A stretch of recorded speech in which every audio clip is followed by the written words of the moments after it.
옆 사람하고 인사 나누십시다. 사랑합니다. 축복합니다.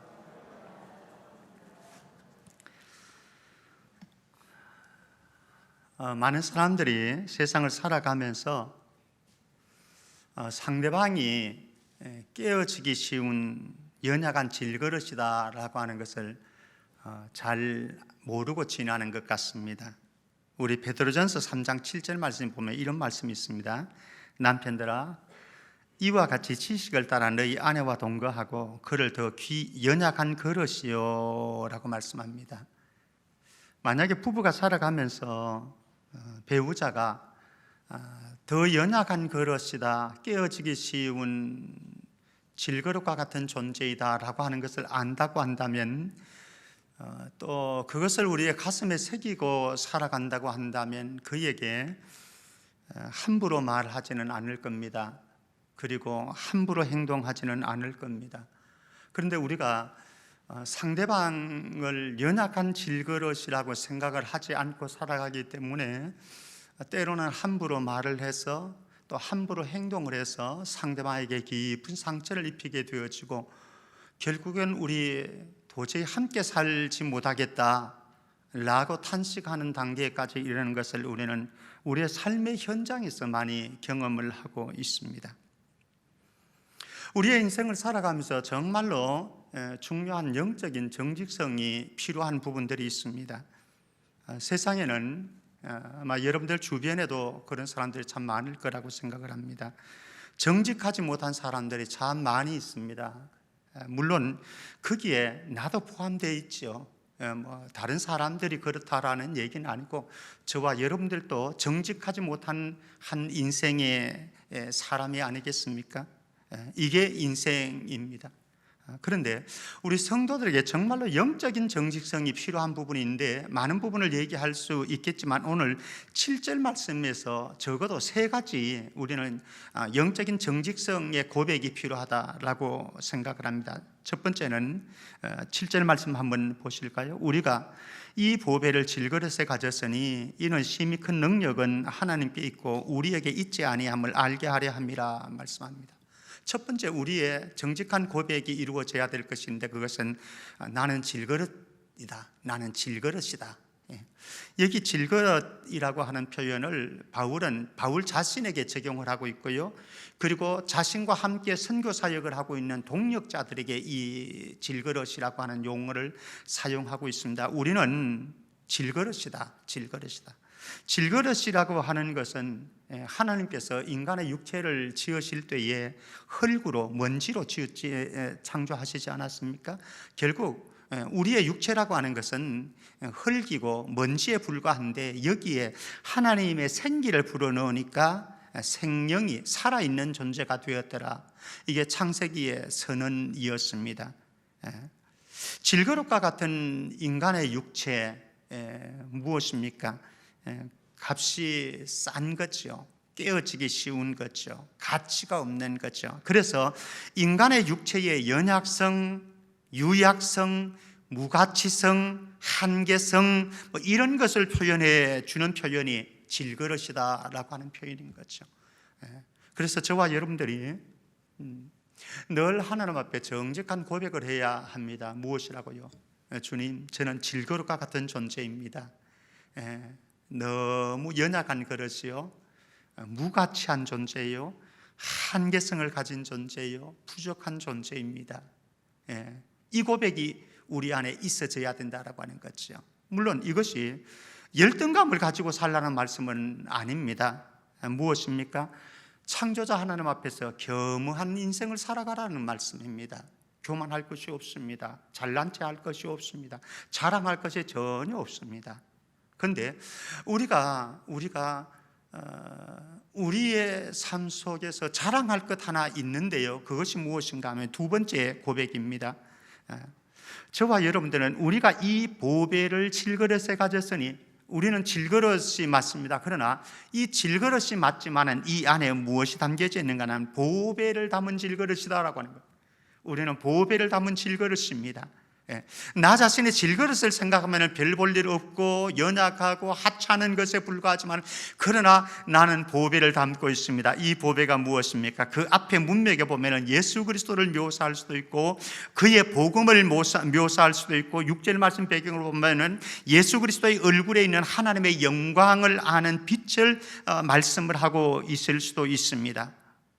어쨌든 우리가 우리의 질그릇, 형편없는 질그릇에 불과하지만, 그러나 우리가 가치 있는 것은, 저와 여러분들의 가치 있는 것은 이 질그릇에 담긴 보배이다라고 하는 거죠.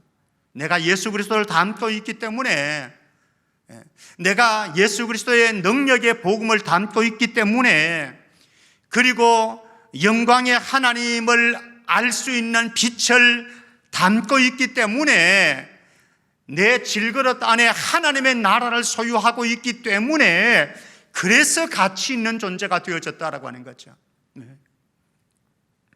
그래서 우리는 질그릇이라고 하는 것을 진솔하게 인정하면서 동시에 이 질그릇 안에 보배가 있습니다. 보배가 있습니다.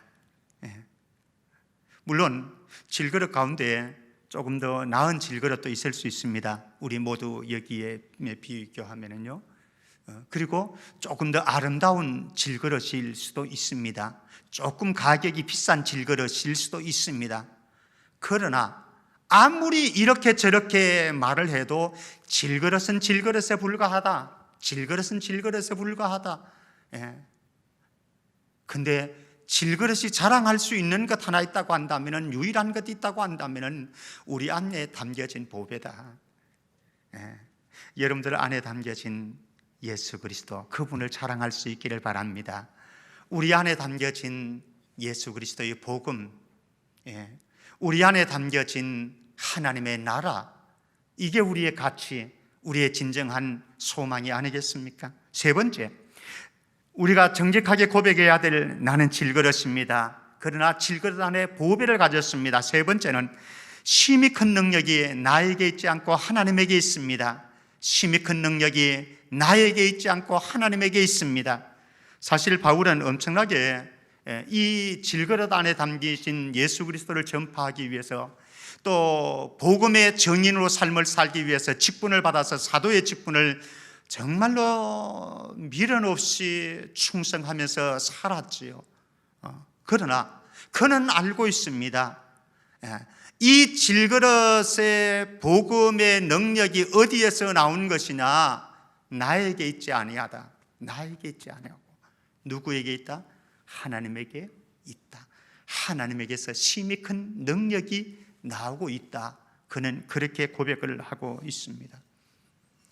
질그릇을, 보배를 담은 질그릇 인생, 저와 여러분들이 삶을 살아갈 때에 자신의 능력으로 살아가려고 한다고 한다면 그거 실패작입니다. 내가 가지고 있는 지혜로 인생의 문제를 헤쳐가려고 한다고 한다면 그것은 잘못된 선택입니다. 내가 가지고 있는 의를 가지고, 내가 행한 의를 가지고 내가 구원을 받으려고 한다고 한다면 그것 실패작입니다. 전적으로 보배를 담은 질그릇의 인생은 철저하게 하나님의 능력으로 살아갑니다. 하나님의 지혜로 살아갑니다. 하나님의 은혜로만 내가 오늘 존재할 수 있고 내 삶을 살아갈 수 있습니다. 이런 고백이 우리 안에 이루어지게 되어질 때에 그의 진정한 질그릇의 인생이다. 저와 여러분들이 날마다 나는 질그릇입니다 인정하고, 그러나 질그릇 안에 보배를 담고 있습니다 라고 하는 것이 가치가 되어지고, 그래서 질그릇 안에 보배, 이분께서 우리에게 행하시는 하나님의 심히 큰 능력들이 저와 여러분들 안에서 날마다 경험되어지기를 주의 이름으로 축복합니다. 자, 이 질그릇의 실존을 한번 보십시다. 사실 오늘 말씀을 준비하게 된 배경이 사실은 여기에 있었습니다. 이 질그릇의 실존을 표현하려고 바울은 네 가지 표현을 사용을 합니다. 질그릇에 담은 이 보배를 드러내기 위해서 바울은 사도의 직분을 받아서 얼마나 열심히 고군분투하면서 영적인 전투를 해 갔던가, 정말로 열심히 그런 복음을 위해서 충성스러운 삶을 살아갔는데 그런 삶을 네 가지로 표현을 해줍니다. 한번 보십시다. 8절 9절 말씀 보면 8절에 이렇게 말씀합니다. 우리가 사방으로 우겨쌈을 당하여도 쌓이지 아니하고 우겨쌈을 당한다. 첫 번째입니다. 우겨쌈을 당하는 인생이다. 이게 우겨쌈을 당한다라고 하는 것은요, 포도즙을 짜기 위해서 누르는 것, 이런 것을 말합니다. 포도주를 짜기 위해서 누르는 것, 꽉 누르는 거 있죠. 우겨쌈을 당했습니다. 두 번째는 8절 하반절입니다. 답답한 일을 당하여도 낙심하지 아니하고 답답한 일을 당합니다. 이 답답한 일을 당하는 것은 무엇을 말하는가 하면요, 아주 어려운 공경에 처했는데 여기서 빠져나갈 방법이 없는 거예요. 힘이 없고 능력이 없고 수단이 없고, 그래서 그 속에서 힘겨워하고는 모습을 답답한 일을 당했다, 이렇게 표현을 해주고 있습니다. 세 번째는 9절 말씀 보면 박해를 받아도 버림받지 아니한다. 박해를 받는다, 이렇게 말씀합니다. 박해를 받는다라고 하는 건 이런 의미입니다. 사냥꾼이 사냥감을 추적하기 위해서 몸부림치는 그것, 바울이 지금 복음 증거의 사명을 감당하고 있는데요, 대적들에 의해서 사냥꾼이 자기를 추적하는 것처럼 그렇게 어려움을 당하는 상황을 가리켜서 박해를 받는다, 이렇게 표현을 하고 있습니다. 네 번째로 이 9절 하반절입니다. 거꾸로 떨림을 당하여도 망하지 아니하고 거꾸로 떨림을 당한다. 여기 거꾸로 떨림을 당한다라고 하는 갑작스러운 습격을 인해서 무엇인가 나를 덮쳐가지고 넘어지는, 거꾸로 떨림을 당하는 그런 광경을 가리켜서 거꾸로 떨림을 당한다, 이렇게 표현하고 있습니다. 여기 질그릇의 실존을 한번 정리해 보면요, 이런 거죠. 우겨쌈을 당하고 답답한 일을 당하고 박해를 받고 거꾸로 떨림을 당한다. 사실 최근에 이렇게 소식들을 듣고 가정들을 방문하면서 보는 모습들이 그렇습니다. 질그릇을 가진 우리네 인생의 현장들을 보게 되어집니다. 어떤 분들은 암으로 인해서 고통을 당하기도 하고, 36이죠. 36인데 여성암이 찾아와서, 물론 1.5기인데요 2기는 안 됐습니다. 강희숙 집사님 딸인데요, 공개해도 된다고 동의를 얻었기 때문에 제가 기도 제목으로 드렸습니다. 참 마음이 아팠습니다. 어쨌든 그 딸 소양이, 첫째 딸 소양이 낳고 우리 참 많이 기도했잖아요. 정말 많이 기도했거든요. 그 미숙아로 태어나가지고 위험했거든요. 참 많은 기도하면서 지금 성장하고 있는데요. 최근에 우리 여기 오늘 박석자 권사님 나오셨네요. 정읍내 장로님은 나오시진 못하시고, 박석자 권사님 나오셨는데, 박옥만 집사님이나 정읍내 장로님, 또 김미순 권사님 남편이나 뇌졸중으로 인해서 뇌출혈보다는 감사하기는 한데요, 그죠? 뇌졸중이 와서 몸에 좀 장애가, 지금은 굉장히 많이 좋아지셨어요. 박웅만 집사님도 정은혜 장로도 많이 좋아지셨고, 그러나 어쨌든 그런 또 투병을 하고 있는 모습들을 바라보면 참 마음이 안타까운 마음이 있고요. 최근에 또 어느 집사님 같은 경우는 우울증이 찾아와가지고, 또 어떤 분은 조울증이 있어가지고, 어떤 분은 공황장애가 찾아와가지고 어려움을 당하는 이런 분들도 많이 있고요. 이런저런 문제로 말미암아서 어려움을 당하고 고통을 당하는 질그릇 인생의 실존 앞에 서게 되어지니까 참 저도 마음이 아프고 무겁고, 기도할 수밖에 없는 이 현실이고요. 이 부분이 사실은 어느 집사님, 어느 성도님의 특정인의 문제겠습니까? 제가 이 시간 밝히지 않았지만 우리 안에 가지고 있는 수많은 문제들 있지 않습니까? 저도 제가 질그릇 인생인 것을 한번 이렇게 해고를 해보았습니다. 제가 가지고 있었던 질병들, 치료했던 질병들 이렇게 쭉 열고 해보니까 꽤 많더라고요. 우리는 칼빈을 가리켜서 종합병원이다, 이런 표현을 하거든요. 그 유명한 종교개혁자 칼빈 선생님, 칼빈 목사님, 그분이 종합병원이었다라고 하는 거예요. 그것이 우리 교회의 지금은 이제 고령화가 되어지는 교회의 모습 아니겠습니까? 그러다 보니까 거의 대부분의 분들이 여기 아프고 저기 편찮으시고 뭐 이런 거예요. 그래서 제가 우리 교역자들하고 가끔씩 그런 말씀을 자주 합니다. 늙어감이라고 하는 것이 참 서글프다. 인생에 늙어감이라고 하는 것이 없으면 얼마나 좋을까, 병들어감이 없으면 얼마나 좋을까, 그런 이야기들을 자주 하면서 신방을 하는 때가 있습니다. 이게 질그릇의 실존이라고 하는 거예요. 질그릇의 실존. 저와 여러분들의 삶이고 또 현실이 아니겠습니까? 자, 그런데 오늘 말씀을 보면요, 8절 9절 다시 한번 가보면요, 우리 보배를 가진 질그릇들은 실존 이상의 인생을 살아내는 존재다라고 하는 거죠. 실존, 제가 말씀드렸던 우겨쌈을 당하고 답답한 일을 당하고 박해를 받고 거꾸로 때림을 당하고 등등 우리의 인생 현실과 실존이라고 하는 것은 이루 말할 수 없이 우리를 우울하게 만드는 현실이기는 합니다만, 그러나 보배를 담은 이 질그릇은 실존 이상의 삶을 살아내는데 어떻게 살아내는가? 하나님의 능력으로 사는 삶이다라고 하는 거죠. 한번 실존 이상의 삶이 어떻게 이루어지는지 한번 보시겠습니까? 다시 8절 9절 다시 가보도록 하겠습니다. 우리가 사방으로 우겨쌈을 당합니다. 안 당한다는 얘기가 아닙니다. 당합니다. 그러나 쌓이지 아니하며, 하나님께서 우리를 우겨쌈 속에서 우리를 그냥 내버려 두시지 않는다라고 하는 거죠. 두 번째는 답답한 일을 당하기는 당합니다마는 낙심하지 아니하며, 낙심하지 않는다라고 하는 거예요. 안 당한다고 하는 게 아니에요. 이런 일을 안 당한다는 게 아니고, 그런데 쌓임을 당하지 아니하고 낙심하지 않는다라고 하는 말씀입니다. 그 다음에 9절 말씀, 박해를 받기는 받습니다. 그런데 버림받지 아니하며, 어떻게 버림받지 않습니까? 히브리서 13장 5절 말씀 우리 같이 한번 보겠습니다. 히브리서 13장 5절 말씀 같이요.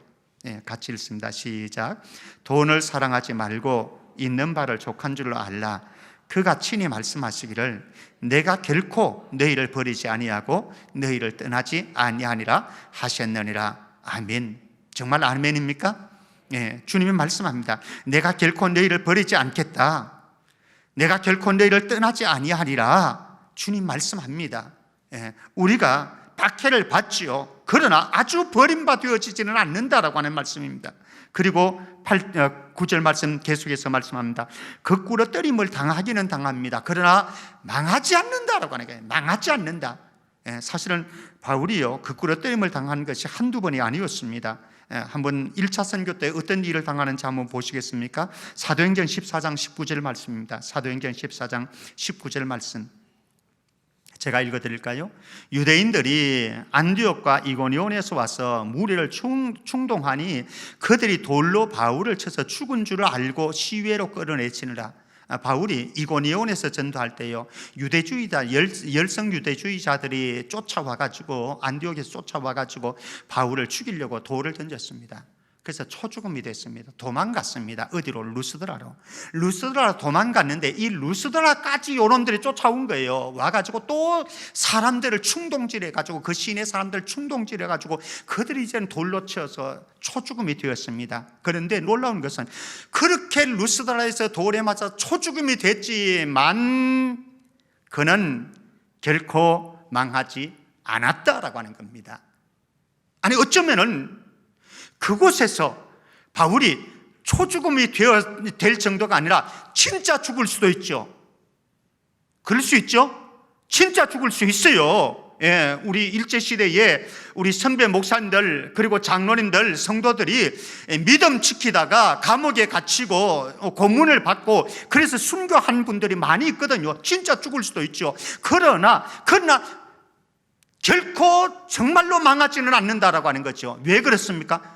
죽기는 죽었습니다. 고문은 당했습니다. 감옥은 갇혔습니다. 그러나 그들에게 무엇이 있습니까?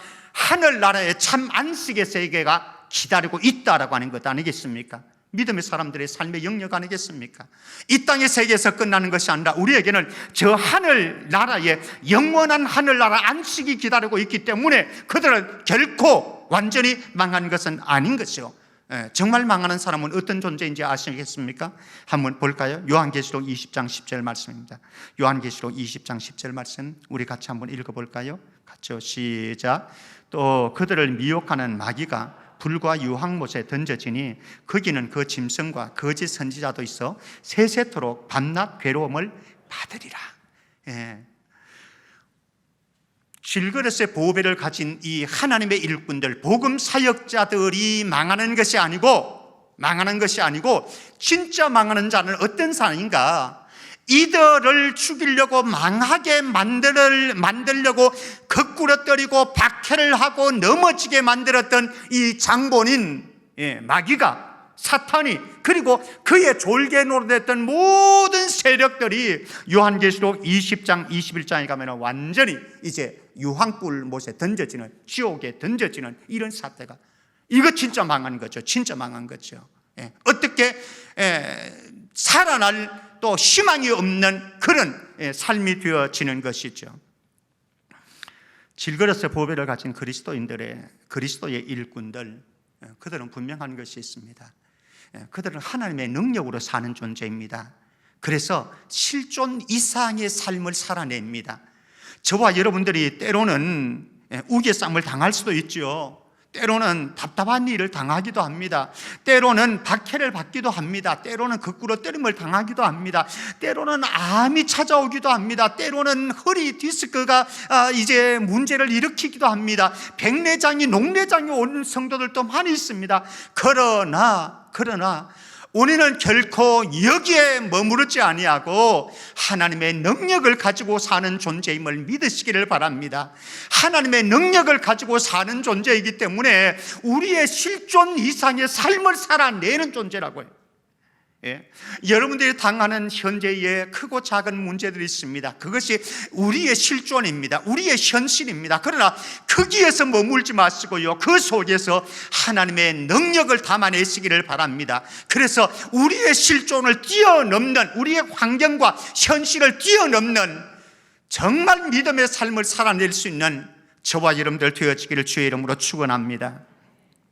그렇게 보면은요, 우리가 경험하는 모든 고난은 의미 없는 고난으로 끝나는 것은 결코 아니다라고 하는, 의미 없는 고난으로 끝나는 것은 결코 아니다.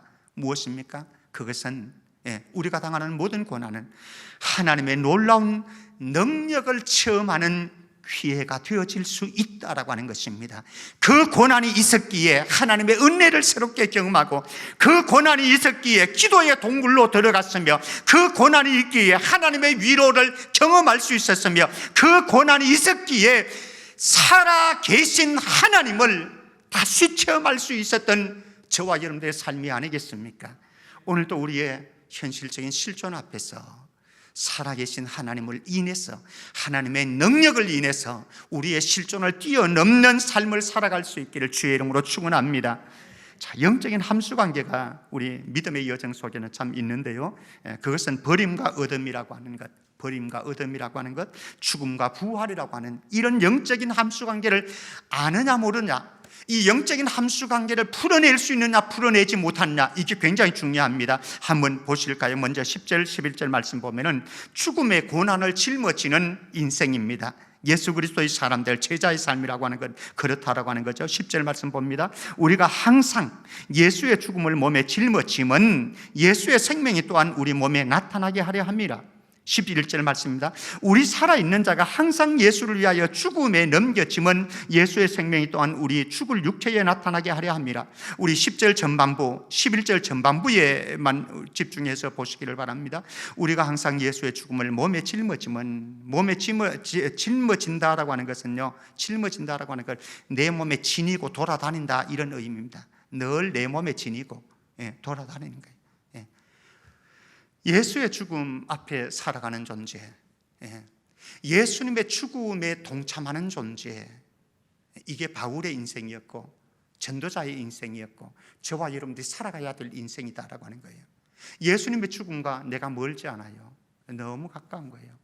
그래서 바울은 내 몸에 예수의 흔적을 가졌다. 갈라디아서 6장 17절에 이렇게 말씀합니다. 이후로는 누구든지 나를 괴롭게 하지 말라. 내가 내 몸에 예수의 흔적을 지니고 있노라. 사랑하는 성도 여러분, 저와 여러분들이 어떤 모양새든지 우리에게 나타나는 예수의 흔적은 다양하게 나타날 수 있을 것입니다. 그러나 우리의 삶의 현장에서 예수 그리스도의 고난에 동참하고 예수 그리스도의 죽음에 동참함으로 내 안에 예수 그리스도의 흔적이 새겨지는 인생이 되기를 바랍니다. 내 안에 예수 그리스도의 흔적이 새겨지는 것, 이게 최고의 제자의 가치 아니겠습니까?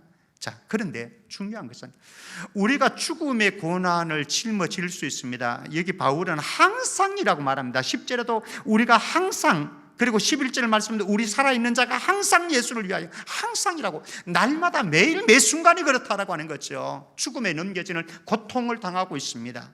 그런데 중요한 것은, 더 중요한 것이 있습니다. 다시 한번 가보면요, 10절 말씀 하반절로 가보십시다. 우리가 항상 예수의 죽음을 몸에 짊어지면 예수의 생명이 또한 우리 몸에 나타나게 하려 함이라 말씀입니다. 예수의 생명이 우리 몸에 나타나게 하려, 11절 말씀입니다. 우리 살아있는 자가 항상 예수를 위하여 죽음에 넘겨지면 예수의 생명이 또한 우리 죽을 육체에 나타나게 하려 함이라 말씀합니다. 이게 영적인 함수관계인 거죠. 나는 항상 날마다 매 순간순간 내가 예수 그리스도의 고난에 동참합니다. 예수 그리스도의 죽음에 동참합니다. 십자가에 내가 매달려 죽습니다. 내가 죽으면 거기에 무엇이 나타나는가 하면 예수의 생명이 나타나더라라고 하는 거예요. 예수의 부활의 생명이 나에게 부어지더라라고 하는 거죠. 그래서 빌립보서 3장 10절 11절 말씀 보면 이렇게 말씀을 합니다. 빌립보서 3장 10절 11절을 같이 읽으십시다. 같이 시작.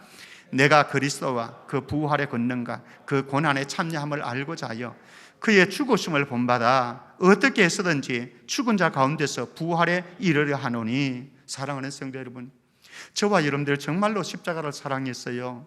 십자가의 고난에 동참하고 십자가의 죽음에 동참하게 되어지면, 그래서 예수님처럼 우리가 무덤에 갇혀지게 되어진다고 한다면요, 그곳에 예수 그리스도의 생명이 부어지고 예수 그리스도의 부활의 생명이 그곳에 나타나게 되어진다라고 하는 거예요. 이게 끝나는 게 아니에요. 여러분들이 당하는 어려움과 여러분들이 당하는 고난과 여러분들이 당하게 되어질 죽음이라고 하는 것, 이것이 끝나는 것이 아니다라고 하는 것이죠. 이게 예수의 생명의 풍성함을 경험하는 비결이다라고 하는 겁니다. 죽지 않고 어떻게 예수의 생명의 부활에 동참할 수가 있겠습니까? 죽으니까 거기에 예수의 생명이 나타나는 것이고 예수 그리스도의 부활이 우리에게 경험되어질 수 있는 것 아니겠습니까? 그런데 우리의 죽음이라고 하는 것이 또 다른 가치를 가지고 있습니다. 어떤 함수관계를 가지고 있느냐? 세 번째는 바울의 죽음과 고린도 교회 성도들의 생명의 관계를 말씀해 줍니다. 12절 말씀, 12절 우리 같이 읽습니다. 시작. 그런즉 사망은 우리 안에서 역사하고 생명은 너희 안에서 역사하느니라. 그렇습니다. 바울이 복음의 고난에 동참함으로, 바울이 날마다 죽음에 동참함으로 그를 통해서, 그의 고난과 그의 죽음을 통해서 어떤 열매가 맺혀졌냐? 고린도 교인들이 탄생하게 되어지는 거예요. 빌립보 교인들이 탄생하게 되어지는 거예요. 골로새 교인들이 탄생하게 되어지는 거예요. 사랑하는 성도 여러분, 여러분들이 고생하셨고 여러분들이 고난을 당했고 여러분들이 또 때로는 입지도 못하고 먹지도 못하고 그렇게 사신 결과가 여러분들의 자녀들을 성장시켰고 여러분들의 자녀들을 교육시켰고 그들의 삶을 보장해 오지 않았습니까? 예수님께서 십자가에 못 박혀 죽으심으로 우리를 살리셨듯이, 바울이 고난에 동참함으로 성도들을 살렸듯이, 저와 여러분들이 우리의 자녀들을 위해서 희생했기 때문에 우리의 자녀들이 이제는 우리의 삶의 열매들을 맺어가고 있듯이, 우리의 삶에서 정말로 내가 예수 그리스도와 함께 고난에 동참하고 죽음에 동참하게 되어질 때에 그 누군가가 여러분들 때문에 살아난다고 하는 사실을 기억하시기를 바랍니다. 의미 없는 고난이 아니고요, 의미 없는 죽음이 아니다라고 하는 거죠. 영적 여정 속에서 버림과 얻음, 죽음과 부활이라고 하는 이 영적인 함수 관계, 이것을 우리가 어떻게 이해하느냐, 어떻게 풀어가느냐, 그것이 문제이겠죠. 이런 말이 있죠. 사적생, 생적사. 사적생, 죽으면 살고, 살려고 하면 죽는다. 이게 영적인 함수관계입니다. 죽으려고 하면은 살고, 살고자 몸부림치면은 죽는다. 예수님 말씀합니다. 마태복음 16장 25절 말씀, 마태복음 16장 25절 제가 읽어보겠습니다. 누구든지 제 목숨을 구원하고자 하면 잃을 것이요, 누구든지 나를 위하여 제 목숨을 잃으면 찾으리라. 한 구절 더 볼까요? 요한복음 12장 25절 같이 읽습니다. 요한복음 12장 25절 같이요. 시작. 자기의 생명을 사랑하는 자는 잃어버릴 것이요, 이 세상에서 자기의 생명을 미워하는 자는 영생하도록 보존하느라. 사실 자기의 생명을 미워하는 사람이 누가 있겠어요? 그 바보 같은 인생이지. 근데 예수님 말씀합니다. 이 세상에서 자기의 생명을 미워하는 자는 영생하도록 보존하리라. 자기의 생명을 사랑하지 않는 사람 누구 있겠어요? 그런데 예수님 말씀합니다. 자기의 생명을 사랑하는 자는 잃어버릴 것이요, 잃어버릴 것이요. 이게 영적인 함수관계라고 하는 거죠. 사랑하는 성도 여러분, 저와 여러분들은 어떻습니까? 주기철 목사님의 고백입니다. 죽기를 각오하니 두려울 것이 없습니다.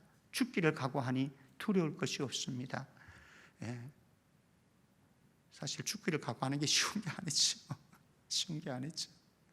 그러나 죽기를 각오해서 혹시 죽는다고 한다면, 그래서 정말 죽는다고 한다면 주님께서 저 하늘나라에서 우리를 영원한 안식의 세계로 환영해 주실 줄 믿습니다.